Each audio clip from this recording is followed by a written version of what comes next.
Hello everyone, चलिए start करते हैं हमारी आज की स्टोरी। हमारी आज की स्टोरी है एक ऐसे बच्चे की जो शायद दो पीढ़ियों के बीच के अंतर को अभी समझ नहीं पा रहा था।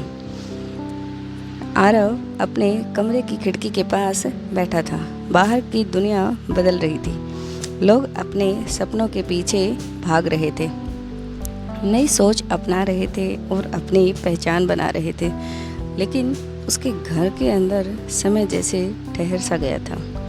जब भी वह अपने फैसले खुद लेने की बात करता तो उसके पिता कहते, हमने ज़िंदगी तुमसे ज़्यादा देखी है, जो कह रहे हैं तुम्हारे भले के लिए ही कह रहे हैं। उसकी माँ अक्सर कहती, बेटा समाज में रहना है तो लोग क्या कहेंगे ये भी तो सोचना पड़ता है। आरव समझ नहीं पाता था कि आखिर हर बात में लोग क्या कहेंगे इतना महत्वपूर्ण क्यों था। एक दिन उसने अपने दादाजी से यह सवाल पूछ लिया। दादाजी कुछ देर चुप रहे, फिर धीरे धीरे बोले, तुम लोग जिस भारत में बड़े हुए हो वह हमारे भारत से बहुत अलग है। उन्होंने अपनी कहानी सुनानी शुरू की। जब मैं तुम्हारी उम्र का था तब हमारे पास विकल्प बहुत कम थे, मतलब ऑप्शंस हमारे पास बहुत कम थे। नौकरी मिल जाए यही सबसे बड़ा हमारा सपना होता था। समाज के नियमों को चुनौती देना उस टाइम आसान नहीं था। अगर कोई अलग सोचता था तो उसे परिवार और समाज दोनों से विरोध झेलना पड़ता था। अब आरव ध्यान से सुन रहा था। दादाजी ने आगे कहा, हमने अपनी ज़िंदगी डर, संघर्ष और जिम्मेदारियों के बीच बिताई।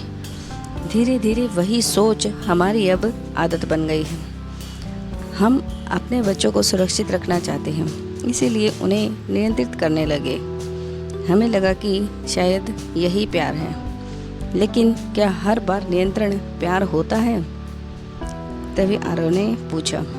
तब दादाजी मुस्कुराए और बोले, नहीं बेटा, कई बार हम अनजाने में अपनी आकांक्षाएं अगली पीढ़ी को दे देते हैं।